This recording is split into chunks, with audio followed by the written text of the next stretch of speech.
there has been very like lot of stereotyping and marginalization of LGBTQ characters in mainstream cinema. But I think that has changed over the last 1 decade. We should not be reduced to being laughing stock for non-queer people. We are not given the same space at the table. I mean, any table for the matter, whether it's the Bollywood table or the OTT platform table. Uh, Queer filmmakers are still not given that. I mean, whether it's Onir or me or anybody, we're not given the space at the table. There is a pseudo representation of LGBTQ characters. They need to include the members of community behind camera or in front of camera, so that they whatever stories they are telling are more genuine. They can be more authentic also. We come out and tell to the world who we are, and we are not claiming to be icons or anything. We just are normal human beings with a different identity or a different sexual orientation. That's all. Our Karthik, the main lead in Kuch Sapne Apne says, our dreams are the blueprint of our future. So we are going to achieve those one day or other. Hi, in today's episode, we have with us two incredibly talented and trailblazing guests with us, Sridhar Rangayan and Sagar Gupta. These two visionaries have been at the forefront of LGBTQ plus storytelling in Indian cinema, not at all an easy feat. Breaking barriers with films like The Pink Mirror, Evening Shadows, and the latest project Kuch Sapne Apne to be released on the 21st of February. Sridhar Rangayan is a renowned filmmaker, screenwriter, and LGBTQ plus activist known for bringing authentic queer narratives to the screen. His films have not only won multiple awards but have also sparked crucial conversations about representation and equality in Indian cinema. Sagar Gupta is an accomplished screenwriter, lyricist, and producer who's worked extensively in television and films. His contributions to projects like Evening Shadows and 68 Pages have brought depth and sensitivity to queer storytelling. Together, they have been fighting for better representation and opportunities for queer filmmakers in India. And today, we are going to discuss the latest film, Kuch Sapne Apne, the challenges of queer storytelling and their vision for the future of LGBTQ plus cinema. So welcome, both of you, to be on my episode today, and it's an absolute honor. I can't begin to tell you how happy I am to have the two of you here with me today. Thank you. Thank you, Mohua. So let's begin with you, Sagar. The latest film, Kuch Sapne Apne, explores parallel relationship struggles, both in a queer couple and a heterosexual couple. So what message do you think that you are going to convey, through these intersecting narratives? Because according to me, I think the problems are universal. There is really no division there. It is those universal human emotions. It's just us that we put in these barriers. So I want to hear from you. What is it that you want to say? Actually, you have already answered the question, Mohua, but because it's a universal thing. But I would say, just to add to that, relationships are alike, whether queer or otherwise. So that's what is the main thought behind this, putting the parallels between the relationship which were queer or which are like non-queer in this Kuch Sapne Apne film. So that's the whole thing behind it. Thank you so much. So let's just go to Sridhar. Getting a UA certificate for a queer love story is a very big step in Indian cinema. Do you agree? Yes, of course it is. Adding to what Sagar just said, where the film is not just about love, various couples, 4 couples, but also it kind of talks about patriarchy, talks about transphobia, also infidelity. So one of the partners basically cheats on the other partner, the gay couple. And it's like any other couple. It's a 7-year age, right? A lot of couples go through 7-year age. So even gay couples do go through. I mean, we are no saints. Everybody goes through this. So it's like we are talking about normalizing queer relationship and basically talking that they're like any other relationship. When we presented to the censor board, they were a bit apprehensive because usually anything to do with homosexuality or transsexuality is deemed adult completely. That's the rule book. But the censor board right now has been more sensitive and open. And they said, okay, we are giving it a US certificate for 16 plus audiences. This is a huge, because it allows youth come into the theaters to watch 16 and above are welcome completely without any parents. 16 and under have to come with parental guidance. So that's a huge forward. We're really happy coming from our first film, which was completely banned by the censor board, to arriving here. Things have changed. We have moved ahead. So yeah, it's a huge for us. And there were no cuts, no beefs at all in the film. That's a huge thing. Yeah. Wow. That that is serious celebration where there are no cuts and there are no beeps, considering, people can be very prude about sex, about sexual orientation, can be very prude the minute you mention the word sex. So congratulations there. So do you think this is going to really impact the visibility and acceptance of LGBTQ stories in mainstream cinema? Because till now, there's only been a caricature in mainstream cinema. They really don't show, LGBTQ plus in a very human light.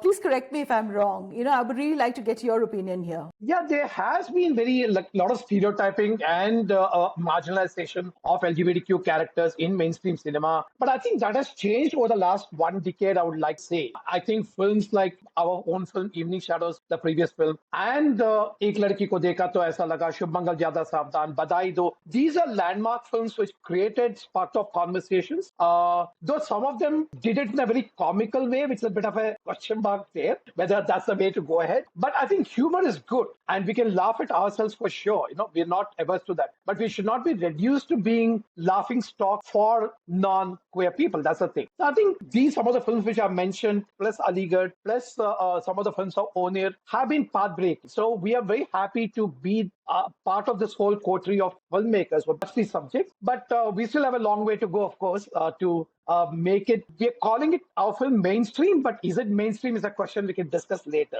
Oh, of course, it's going to become mainstream. Absolutely, it will. I mean, for me, just recently I watched Mrs. and this was a subject that I never ever thought would ever get discussed ever. I've been a homemaker for very, very long before I embarked on this career, and I never thought that, film or there would be the entire country today for the first time recognizing the perils of patriarchy. So, Sagar, let me just come to you. Sapne Apne is a sequel to Evening Shadows, right? So, which was widely praised for its sensitive storytelling. Now, what new challenges or themes does this film bring to the table? For all our listeners who will buy that ticket to go in on the 21st. I'll start from Evening Shadows. Evening Shadows, for those who have not seen that film, is about mother's acceptance of her gay son. But here in this film, which is a sequel to Evening Shadows, we have gone a step ahead. Like it's about father who is facing now this challenge, like how to accept gay son despite that societal pressure around him, and that you have certain reputation to live in the society, like that family, they are like so privileged family or like a very well-known family. They can't anything can't go wrong with them. They can't do anything which is not abide by your morals. Those kind of challenges now father is going to face in this film.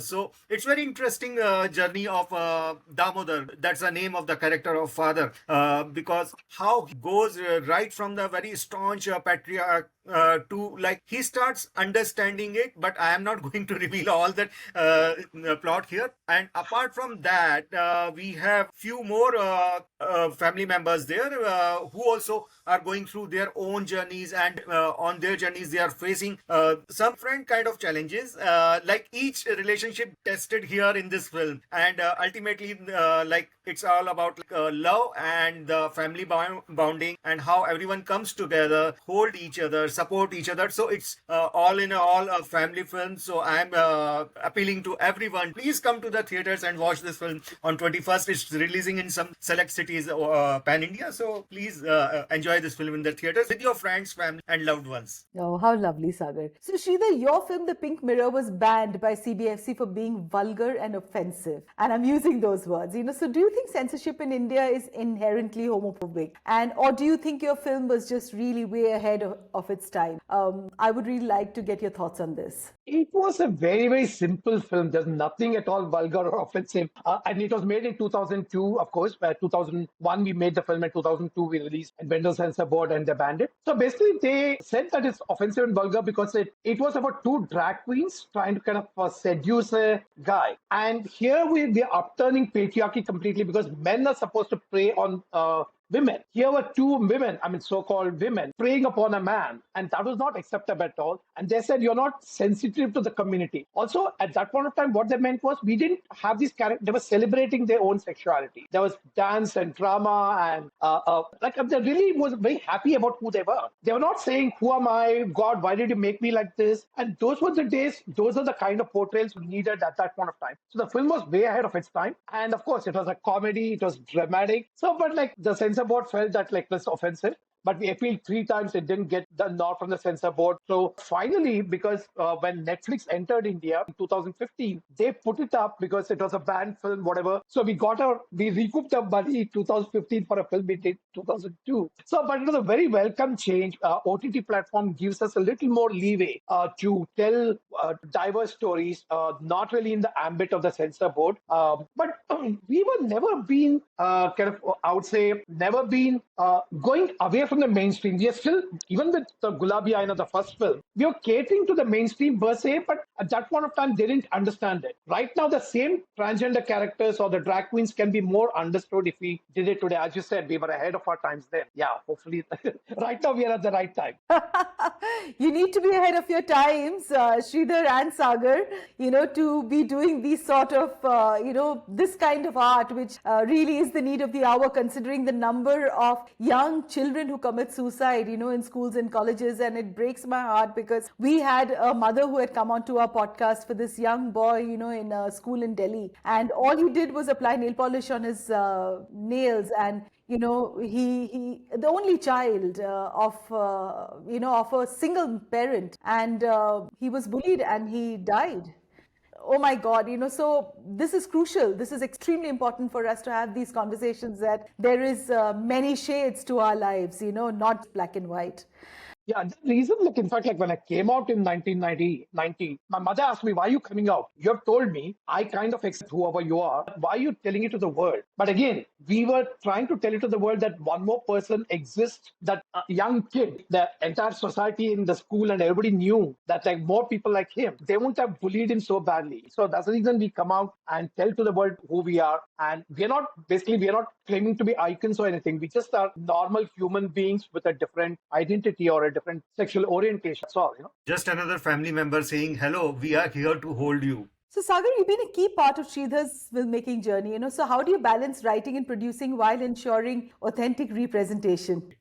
So we being a community member, almost I would say 90% of work is already been done. And then as a writers also, like because when we are writing, we are already very inclusive in our thought process in our writings. Then another 5% is done, and another 5% we take care by like having community members from our LGBT community in front of the camera and behind the camera. So there's no chance of like anybody is left behind, and we become more inclusive. And so this is how we try to strike a balance there. And it should not be, when inclusivity becomes your lifestyle kind of thing, so then there's no room left for anybody, anything else which is not taken care of.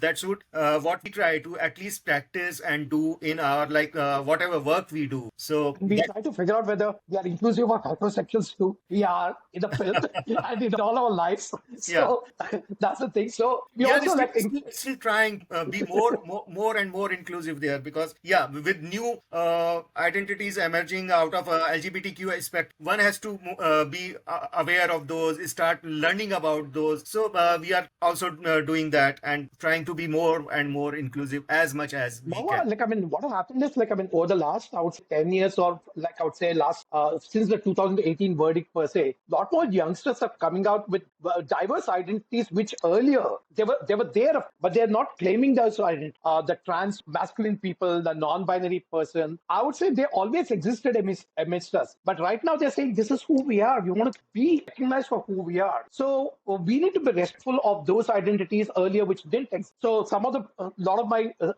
quote unquote straight friends ask, who are these people? QIA plus, what does it? They mean who they are. We need to be part of. They're all part of our spectrum. We need to recognize and say that we respect these identities. So that's just, even it's an ongoing process. Even for us who are from the earlier generation, for us to understand these identities and be respectful is still definitely an ongoing process. Yes, it is. And it's an amazing process because, the way patriarchy is being beaten on his head, I definitely take this as a personal celebration. I can tell you that. So let's just talk about Evening Shadows, which was a landmark film in Indian queer cinema. Which, what were the biggest challenges, Sridhar, did you have in bringing this to the screen? Earlier, even we have been making queer films since 2001. But basically, we have made films on gay men, we have made films on trans people, but we have never made films on parents of LGBTQ children. So Evening Shadows was born for the necessity of talking about the parents, because when you come out of the closet, the mother or father into the closet,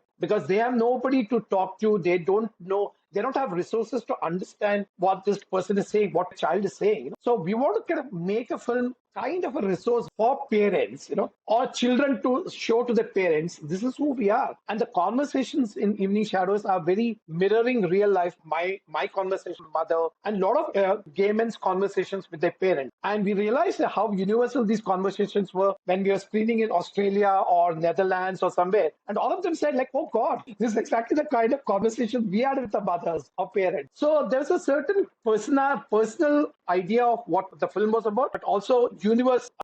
As we first talked about, we need to really make the films universal, because all our stories matter, and we want to tell the stories to the worldwide audience, to Indian audience. Yeah, but that is one of the challenges, how to kind of portray this without making it didactic, without making it kind of preachy. We want to make it like an everyday story. So that worked many audiences. Of course, some of the critics didn't appreciate that. That's a different story altogether.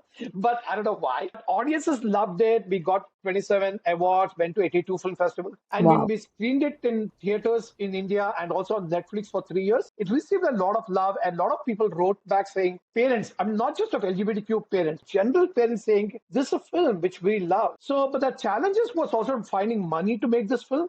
And the challenge still remains here for Kuch Sapne Apne. So for Evening Shadows, 180 contributors contributed to make the film happen. For Kuch Sapne, we have 120 contributors plus 2 investors. Finally, we have a bit of 2 investors. So it's been a struggle, but very happy that there's so many people have stood by us, continue to stand with us for many, many years. Pre-lockdown, post-lockdown, they've supported us.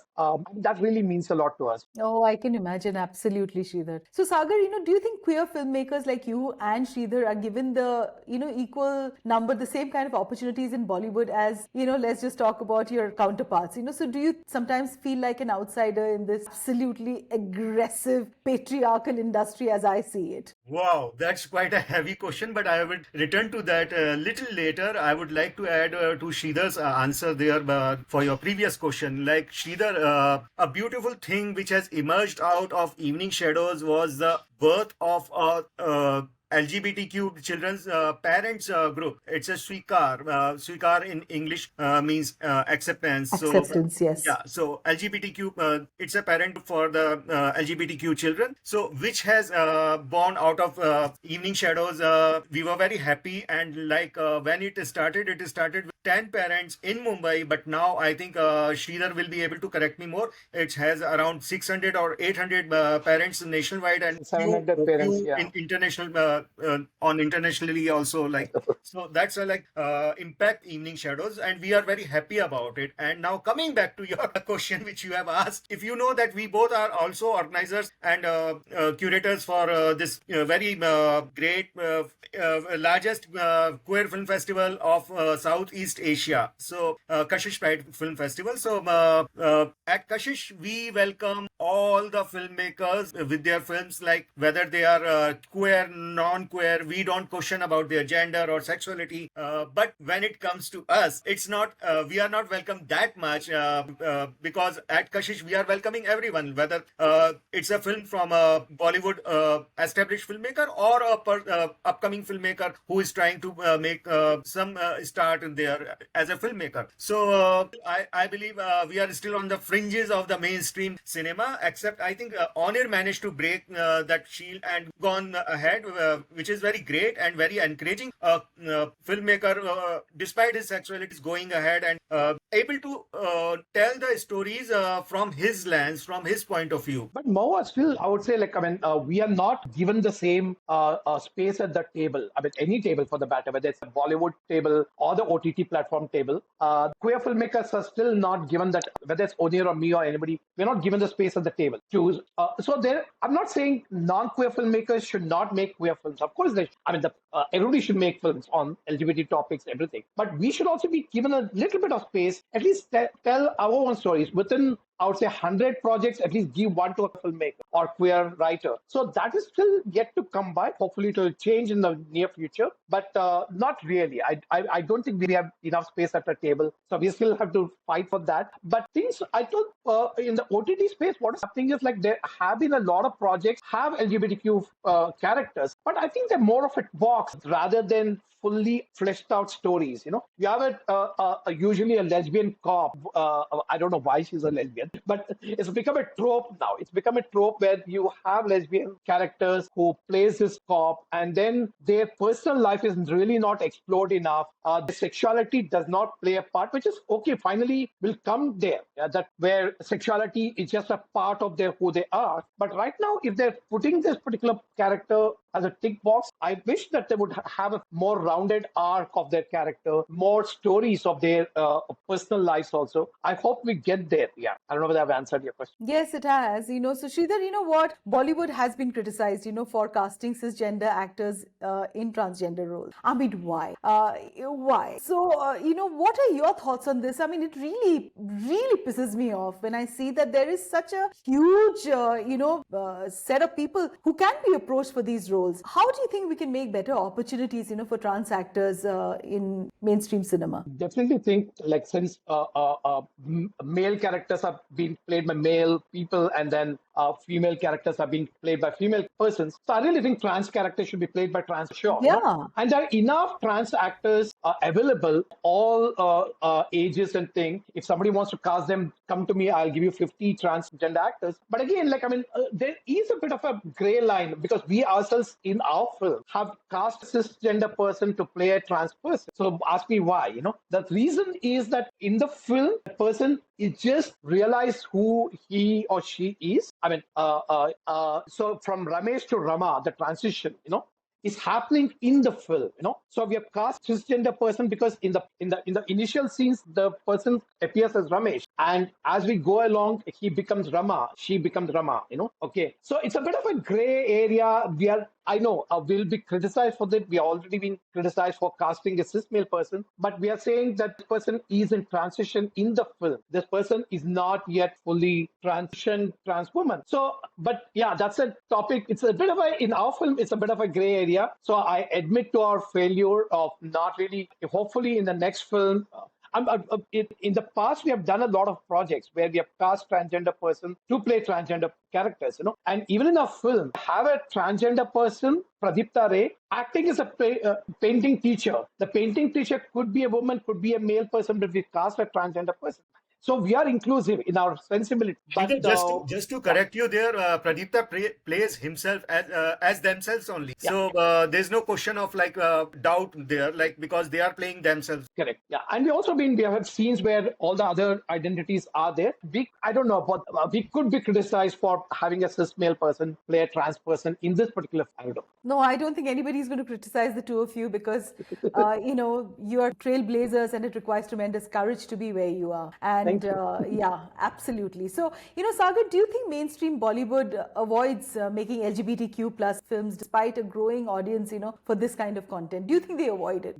I won't say they are avoiding it because we have certain films in past which are talking about LGBTQ narratives, but I would say they are still hesitant about. Okay. Plus, there is a pseudo representation of LGBTQ characters, as Sridhar was saying, our film also, the character of Ramesh is becoming Rama. Like we have, for some reason, they are dressing up as a female and coming across as female, which is not the, I would say that's a pseudo representation of the LGBTQ community. But there have been stories which are very progressive in their approach. And like Aligarh, if we talk about Aligarh, I loved Aligarh. yeah, Fantastic film. and it touches the core of your Oh, heart. yes, Yeah. absolutely. So I won't say we should criticize Bollywood about being non-open to such narratives. I think yeah, they have to do it more often and with more heart. And as we always say, like they need to include the members of community behind camera or in front of camera, so that they whatever stories they are telling are more genuine. They can be more authentic also in. And it's a time that audience is also looking for new content. Like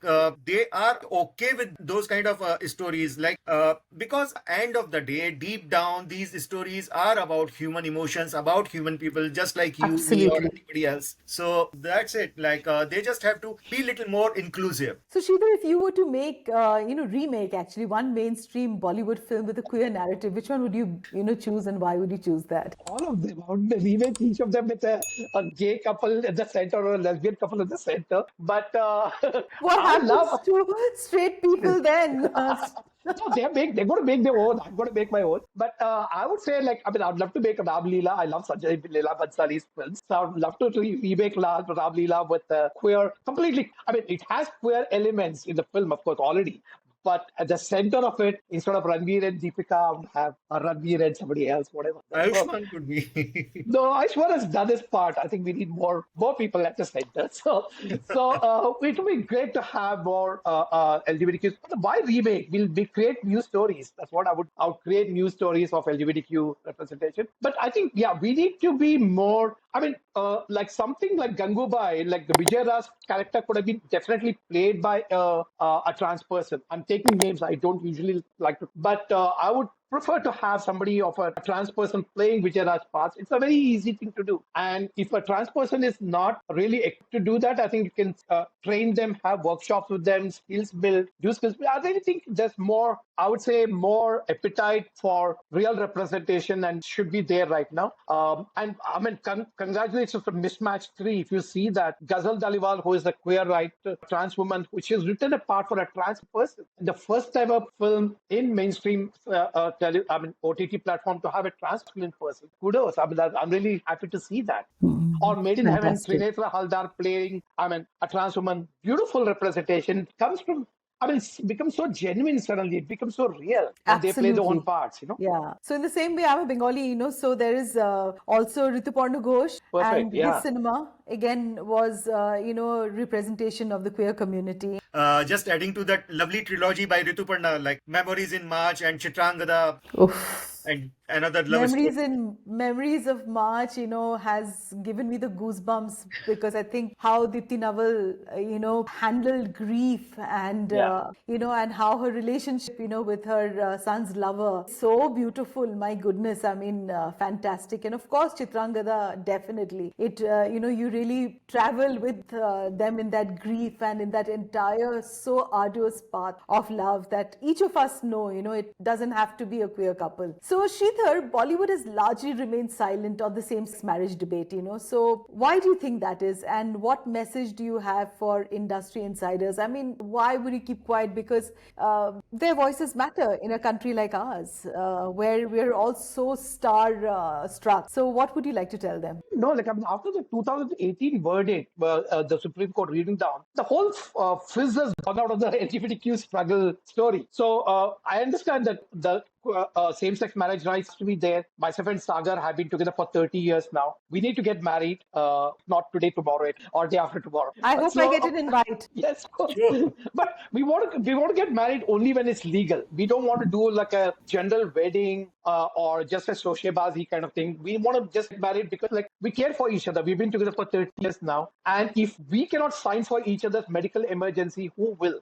We need to be there for that. That's our prayer. We were both, let's say, marriage equality petition. No, but we lost the case in the Supreme. Someday, either the Supreme Court or the Constitution will hear us. Sure, it will happen. I mean, it cannot not happen. But whether we'll be alive till then, let's see how that goes. So, but talking about Bollywood industry, I think we need to really awaken and I would say spark off with the Bollywood industry. The LGBTQ community should do that. We need to kind of rally around them. I think we have distanced ourselves from the Bollywood industry. I'm talking about the LGBTQ community and the Bollywood. I think the LGBTQ community is really have distanced themselves from the Bollywood industry, and we live in two separate domains right now. We need to really work together. And for us, that's the reason we need to invite them on panels. We need to challenge them to talk about it. They have 10,000 issues to talk about. Anybody, by Bollywood industry, anybody for the matter, have 10,000 issues. We need to challenge them, bring them on the table and say, what is your opinion? We need to kind of awaken them and say, hello, let's talk about this. It's our onus on us to do that job. And I feel we are not doing that right now, which I understand. Marriage equality is not the only issue with the LGBT community should fight for. I think more than that, the Non-Discrimination Act should be there, where nobody should be discriminated because of their gender, sexuality, and sexual orientation. That is a priority, I understand, but this also should go. We can fight on many levels, right? So marriage equality is one thing, anti-discriminatory law is the other thing. So and also like inheritance right. Once we have marriage equality, we're going to talk about inheritance right and also adoption rights. So why can't we adoption? Why can't we, as a gay couple, have children? So we're not allowed to even have a child, because like two men cannot have a child, So these are the things which are going to come up very soon. Hopefully we'll win all those battles. But thank you, Mohua, for spotlighting this issue. That's the main thing. So you have spotlighted it. We are talking about it. So more people will start talking about it. So Sagar, you both have been together for 30 years, as Sridhar has said. So what would marriage equality really mean for LGBTQ plus couples in India and beyond, just beyond the legal paperwork? What else would it mean? Like he also mentioned about the medical and adoption of children. Why don't you add a few more points in this that you think could also really be beneficial for couples? I would like to talk from my own point of view. Like I think like more than anything else, and apart from that medical emergency, that being together with each other during the medical situations, I would say it gives you emotional stability. That's what is required for any person's growth and how they are going to thrive in life ahead. Because if you have someone to lean back, then you are always at least feeling secured and confident about it. Okay, I can go out and do something, not the bad ones. You can do your job, or you can whatever you want to as a creative person. I'm talking about if I'm writing a story about a queer characters or a queer story, like the films which we have been able to do it because we have each other's back. So that's why we have been doing it all together.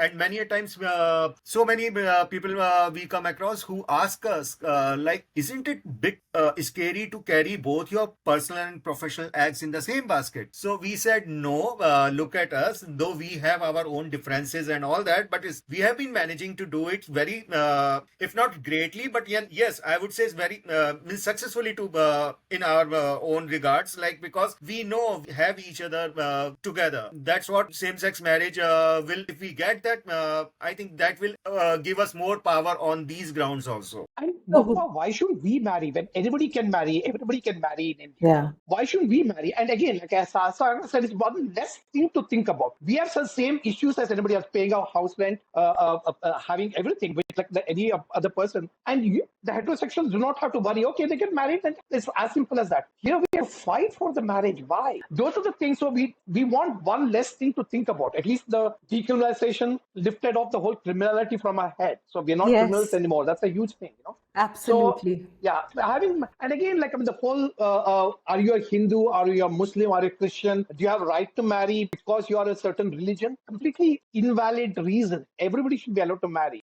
Those are the things we are looking at. I don't know. I can't because we have done our job. We have filed a petition. We're going to do it again and again till we get the marriage right, full marriage repeal for sure. Yeah, let's see how And that as goes. our Karthik, the main lead in Kuch Sapne Apne says, our dreams are the blueprint of our future. So we are going to achieve those one day or other. Like, So touching. It's beautiful because you've said something, Sagar, to me that really touches me because each one of us need a partner to come back.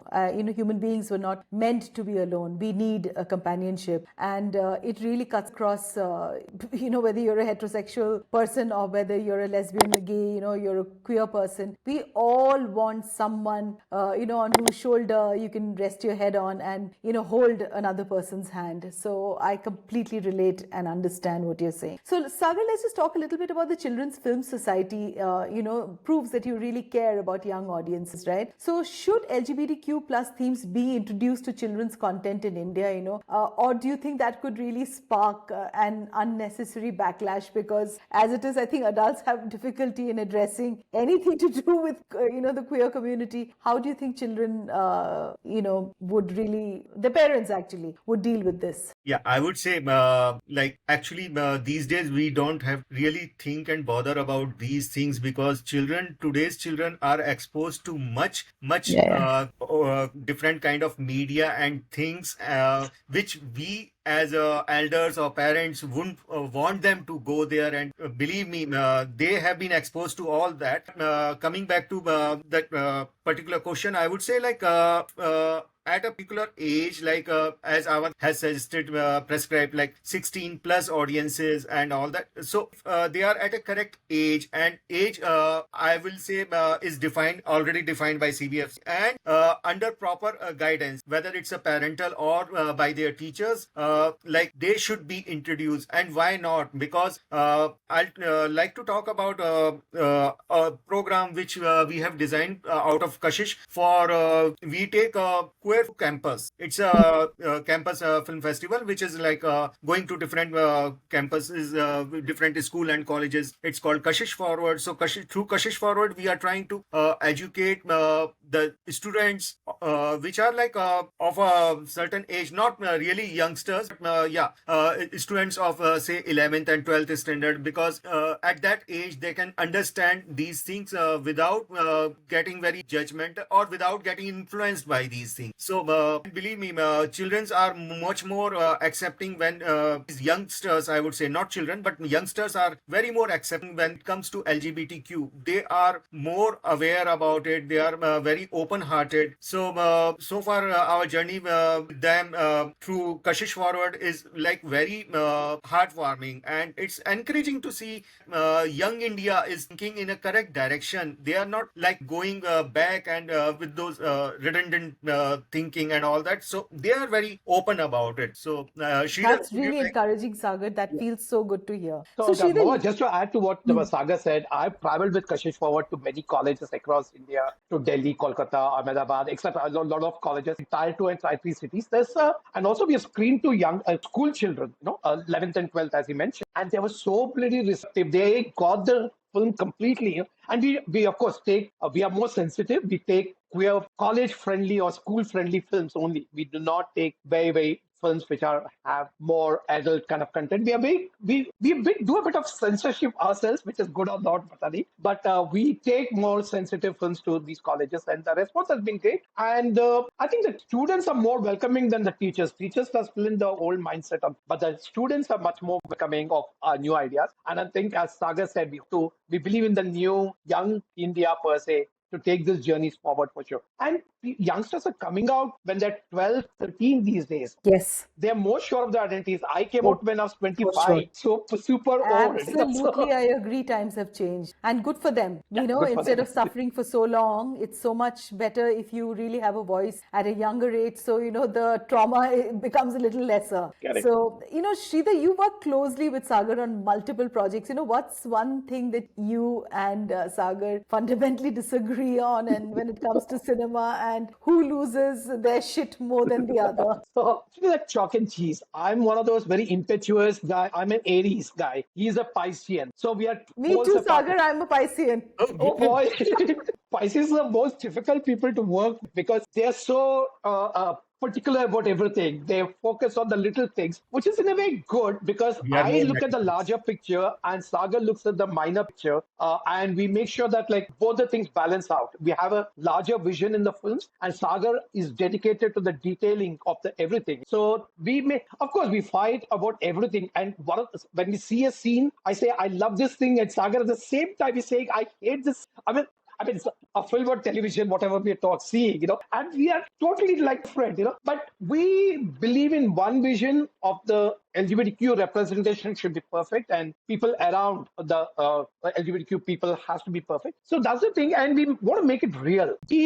Whatever films we do not believe in crazy camera angles, big misans. We believe in realistic thing, day-to-day kind of thing, and I think that's what really the audiences, whoever has seen the film, take back because it's a very regular story which you would have. I mean, people are cooking in the film, they're serving food, they're having coffee, which is everyday life. So we take everyday life and put it into this context of queer stories, that I think would be, I think we both believe in that. And we both have worked with Sai Paranjpe, legendary filmmakers, and both of us take back this humor in everyday life kind of thing which Sai Paranjpe is known. So Sagar and me totally believe in that particular everyday humor, and we incorporated that in our films. I would like to add something here.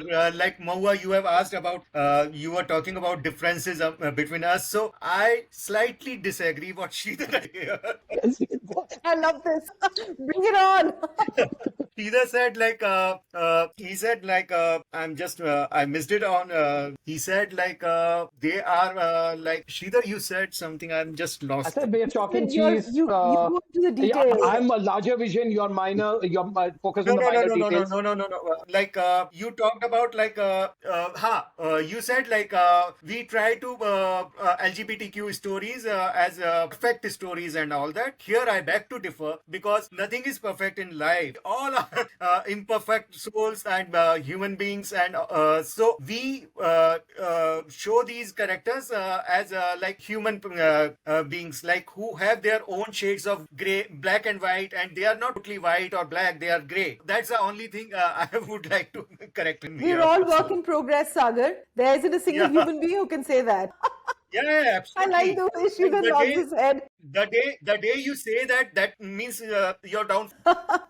So what we want to do what's is like like we want to just we have been doing these evening shadows was coming out story. This was also about tense and the journeys around. We want to do a thriller. We want to do an action movie now with gay characters or lesbian characters in there. how So I interesting want would to make. that be? I mean, I want to get there and just do those films which we excite us. And we are still in a zone where we are kind of say that okay, look at this, create awareness, sensitize people. We want to get away from that and just have a good time making this. So, So, Sridhar, what's one scene in Kuch Sapne Apne that you think will stay with the audiences long after that they've left the theatre? I mean, I would say all the scenes should stay, but like I would say one scene at the end of the film almost where Vasudha, the woman, I mean the mother, takes the swing, which was the patriarchal seat of Damodar. She sits there, and Damodar looks at her completely awestruck. I mean, this woman is taking the patriarchal seat. I mean, that's like a moment which I'm sure everybody will take back and say, wow, it happened in a traditional household family, a woman taking the patriarchal swing. I mean, basically, Damodar sits on a swing throughout the film. And in the end, Vasudha's there and Damodar is sitting on a sofa. So that, I mean, I will not reveal why, but like, that's a huge moment. A woman taking the patriarchal seat, and so patriarchy bashed, as you like, Mohua. So completely shattered to bits. So that's where I think that's a scene which everybody will take back. So that's what. Agar you have any particular scene which you think so? We always discuss about that, Sridhar. Actually, it's your favorite scene which you have changed it here, but it's mine also. It's again between father and mother, where they are sort of. Damodar is saying like, okay, I was wrong. I shouldn't have been so harsh on you guys and all that. And mother just Vasudha just laughs it off because she says you are not going to change overnight. It takes ages for anyone to change. But good, you at least you are thinking about those lines. That touches my heart, and I'm sure it's going to strike a chord with the audiences also.